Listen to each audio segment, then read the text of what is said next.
Pemirsa, angin puting beliung menerjang Kabupaten Jombang, Jawa Timur pada Rabu sore. Ratusan rumah warga hancur, nyaris rata dengan tanah, sementara di Brebes, Jawa Tengah, angin kencang merusak rumah dan menumbangkan pohon.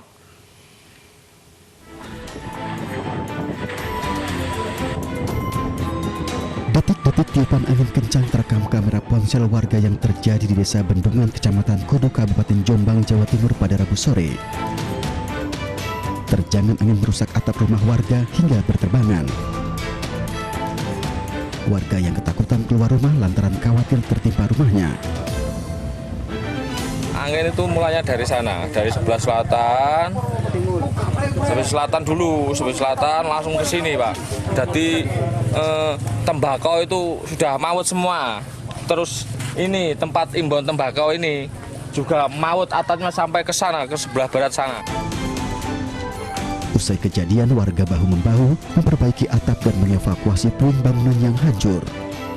Meski tidak menimbulkan korban jiwa, namun kerusakan ditaksir mencapai ratusan juta rupiah.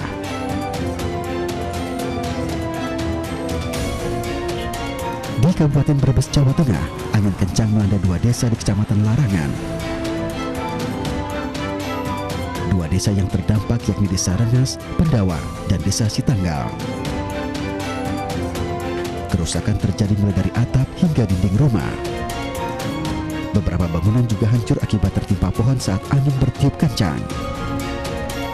Menurut warga, tiupan angin kencang terjadi saat hujan turun. Angin kencang tapi sekilas sih, Mas. Istilahnya cepet. Kencangnya seperti apa, muter-muter apa? Enggak muter-muter langsung. Jadinya langsung. Hujan gede. Selain merusak bangunan rumah, aliran listrik juga terganggu. Dengan menggunakan kapak dan gergaji, warga memotong batang pohon yang tumbang di lingkungan rumah warga. Warga berharap adanya bantuan dari pemerintah setempat untuk memperbaiki rumah mereka yang rusak setelah diterjang angin kencang. Dari Jombang, Jawa Timur dan Tegal, Jawa Tengah, tim liputan kontributor iNews melaporkan.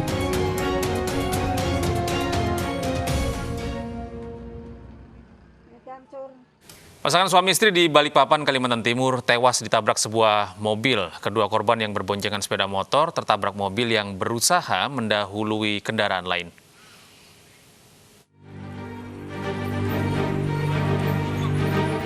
Sebuah sepeda motor dan sebuah minibus berwarna putih ini rusak berat usai terlibat kecelakaan di Jalan Soekarno-Hatta kilometer 18 Balikpapan, Kalimantan Timur. Pengendara sepeda motor yang merupakan suami istri tewas di tempat. Motor kedua korban ditabrak minibus putih saat minibus tersebut berusaha mendahului kendaraan lain. Sopir minibus yang sudah ditangkap polisi diketahui tidak memiliki surat izin mengemudi. Pengemudi yang pertama melanggar garis marka lurus ya, di mana ada marka lurus ganda di kan 18 itu langsung melambung atau menyalip kendaraan lain, bahasanya itu tidak diperkenankan karena memang itu daerah atau wilayah rawan kecelakaan. Namun dipaksakan untuk menyalip sehingga terjadi kecelakaan. Pada saat itu juga ada kendaraan yang dari arah berlawanan melintas pada jalur tersebut. Sopir minibus terjerat pasal 310 ayat 4 Undang-Undang LLAJ dengan ancaman hukuman 6 tahun penjara. Dari Balikpapan, Kalimantan Timur, Mukmin Aziz, iNews melaporkan. Pemirsa, akibat rem yang tidak berfungsi sebuah truk kontainer menyeruduk sebuah warung di Kota Kupang, Nusa Tenggara Timur. Tidak ada korban jiwa namun terjadi kebakaran pada rumah dan juga badan mobil.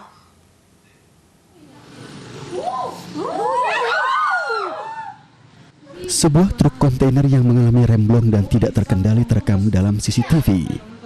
Truk menyeret sejumlah pengendara motor dan mobil hingga menyeruduk warung di Jalan HR Koroh, Kelurahan Sikumana, Kecamatan Maulava, Kota Kupang, Nusa Tenggara Timur, Rabu siang. Saksi yang berada di lokasi kejadian mengaku mobil melaju sangat cepat menabrak warung bensin. Akibatnya mobil langsung terbakar. Beruntung tidak ada korban jiwa akibat kejadian ini, sejumlah pengendara motor luka ringan dilarikan ke Puskesmas Sikumana. Sementara sopir dan pemilik warung yang mengalami luka berat dirawat di Rumah Sakit Santo Karolus Borromeus Belo. Tim pemadam yang terjun ke lokasi berusaha memadamkan api agar tidak merambat ke rumah warga. Lemblong itulah sehingga dia kayak sepertinya dia mencari tempat di mana untuk dia bisa menghindari kecelakaan lebih parah. Dari sinilah yang kita lihat tadi. Begitu dia lihat posisi kosong, langsung dia banting setir ke kanan, tapi kena di kios ada bensin. Nah, pada saat kena bensin itulah langsung api menyambar. Nah, di sini saya langsung telepon ke pemadam kebakaran. Setelah api dipadamkan, muatan kontainer agar evakuasi truk yang melintang di badan jalan bisa dilakukan. Dari Kupang, Nusa Tenggara Timur, Eman Suni, iNews melaporkan. Petani di Kabupaten Tuban, Jawa Timur menghadang 3 truk pengangkut pupuk bersubsidi yang melintas di desa mereka. Mereka menghadang truk karena sulit mendapatkan pupuk bersubsidi.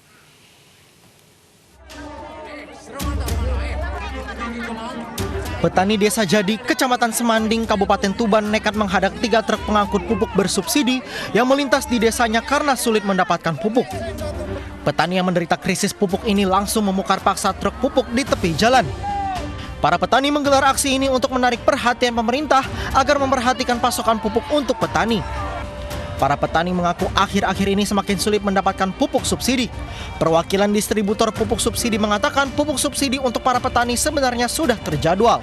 Karena kita itu nggak ada sama sekali di kios-kios, nggak ada, kita mau beli. Kebetulan lewat sini kita hadang semua. Memang sulit Pak nyari pupuk ini? Memang nggak ada sama sekali, nggak ada di kios-kios, nggak ada. Jadi ini tadi sudah disepakati ya bahwa pupuk ini tetap dikirim ke tujuan semula, yaitu Kecamatan Babakan.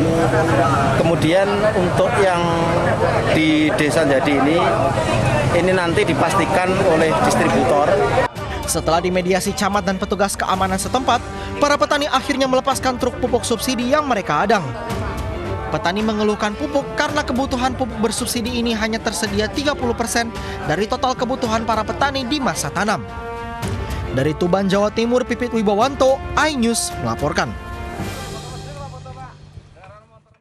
Polisi membongkar sindikat pembuatan madu palsu Baduy yang mengandung zat berbahaya di Serang, Banten. Polisi menangkap 3 pelaku yang telah menjalankan bisnisnya selama setahun terakhir dan menghasilkan uang miliaran rupiah.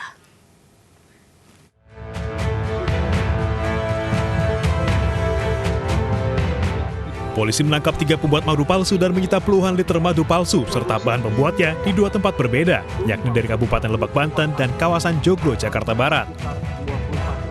Pelaku menjual madu palsu ini menggunakan ikon madu khas Banten Baduy dan dijual melalui online maupun langsung kepada warga. 1 botol madu palsu dijual seharga Rp150.000 hingga Rp200.000. Dalam sehari, pelaku bisa memproduksi 1 ton madu palsu. Pelaku memanfaatkan pandemi COVID-19 karena banyak masyarakat yang membutuhkan madu untuk menjaga kesehatan. Namun sayang, tidak ada sedikit pun kandungan madu di dalam madu palsu ini. Pelaku mengaku sudah memproduksi madu palsu ini 1 tahun terakhir dan mendapat keuntungan sebanyak Rp8 miliar. Berdasarkan informasi saja, tapi kalau laporan resmi dari masyarakat yang dirugikan belum. Mungkin karena masyarakat juga belum tahu bahwa yang dikonsumsi adalah madu palsu. Campurannya sendiri apa sih? Campuran yang digunakan untuk madu palsu ini hanya ada 3. Ya. Pertama adalah glukosa, kedua fruktosa, keempat molase atau limbah tetes tebu. Nah, ini yang sangat berbahaya kalau kita konsumsi. Atas perbuatannya, ketiga pelaku terancam hukuman 5 tahun penjara serta denda Rp2 miliar. Dari Serang, Banten, Mahesa Apriandi, iNews melaporkan. Warga Kecamatan Cisoka, Kabupaten Tangerang, Banten dihebohkan dengan penemuan ular piton sepanjang 7 meter yang akan memangsa ternak ayam. Meski sempat kesulitan, namun ular berbobot 50 kg ini akhirnya berhasil dilumpuhkan.